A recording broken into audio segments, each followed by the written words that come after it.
5G sendiri adalah turunannya dari teknologi 3GPP yang disebutnya ada GG-nya itu kan, mulai dari 1G, 2G, 3G, 4G, 5G.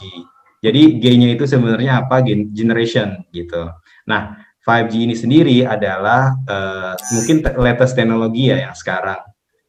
Setelah ada di Indonesia sudah ada 4G gitu kan available. Nah, next generation itu adalah teknologi yang disebut 5G, di mana punya standar baru. Artinya dia punya kualitas, dia punya 5G punya requirement. Jadi istilahnya berapa sih speednya atau berapa sih require untuk latensinya. Nah, seperti itu. Nah, mungkin di ke depan yang sedang sekarang lagi mau mulai ini mungkin di tahun 5 tahun ke depan ada sudah dibuat nih, nanti akan dibuat 6G, 6G gitu loh. Nah, jadi kita persiapin gitu. Yang sekarang di mungkin di luar Indonesia, contohnya di Jerman sudah bisa merasakan 5G itu seperti apa dan keuntungannya seperti apa menggunakan 5G. Jadi kalau saya jelasin ya, 5G itu lebih ke arah teknologi. Jadi sebenarnya dibandingkan dengan teknologi yang lain, 5G itu ada 3 jenis service sebenarnya. Yang pertama adalah eMBB. Apa itu eMBB? eMBB adalah contohnya enhanced broadband. Jadi contohnya internet gitu kan, sama dengan 4G. Kalau 4G kan sekarang kalau misalnya Mbak Intan download internet gitu, misalkan nonton YouTube, WhatsApp dan lain-lain itu kan adalah internet kan. Nah, kalau di 5G, eMBB ini hampir sama dengan LTE. Bedanya LTE itu mungkin kalau kita melakukan speed test, speednya berapa sih? Misalkan paling maksimum itu 100 Mbps gitu kan. Nah, di 5G ini karena spektrumnya yang membedakan 5G ini adalah spektrumnya dia lebar spektrumnya, dan juga dia menggunakan teknologi yang baru gitu loh. Artinya dengan improvisasi dari teknologi, nah dia akan mendapatkan speed yang mungkin bisa sampai reach 10 giga Mbps. Artinya apa? Ya, tapi di aktual sekarang masih mendapatkan 1 Gbps, artinya 1000 Mbps gitu loh.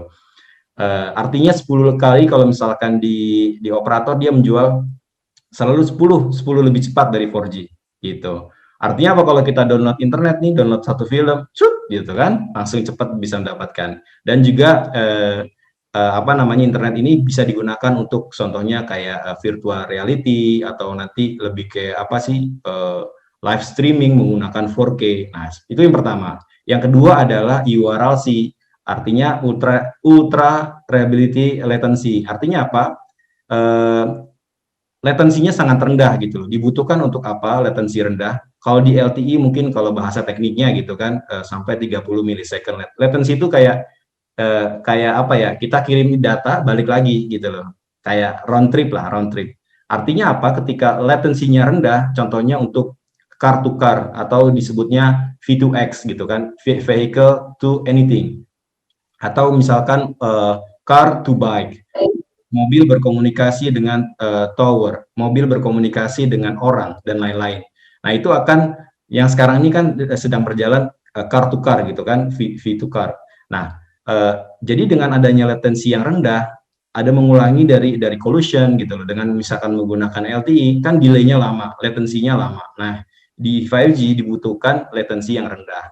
Yang ketiga adalah MTC. MTC adalah untuk jumlah apa namanya device-nya itu banyak gitu loh. Jadi contohnya untuk kayak IoT, MTC itu lebih untuk kayak IoT. Misalkan bisa menservis banyak device IoT. Misalkan nantinya kulkas punya IP, bisa juga nanti buat smart meter, buat bisa juga smart light atau smart energy dan seperti itu. Jadi 5G bukan hanya bergantung hanya dengan internet saja. Kalau internet sih ngapain kita butuh 5G gitu kan? Dengan 4G pun kita bisa nonton Netflix, kita bisa nonton YouTube. Tapi di kemudian hari lebih ke arah vertical use cases. Nanti akan dengan adanya teknologi ini ke arah industrial gitu loh. Nanti bisa yang tadi saya sebutkan smart industri, smart farming dan lain-lain. Dari industri itu akan bergerak gitu loh. Jadi tiap industri atau company yang small company bisa menggunakan use cases 5G itu sendiri.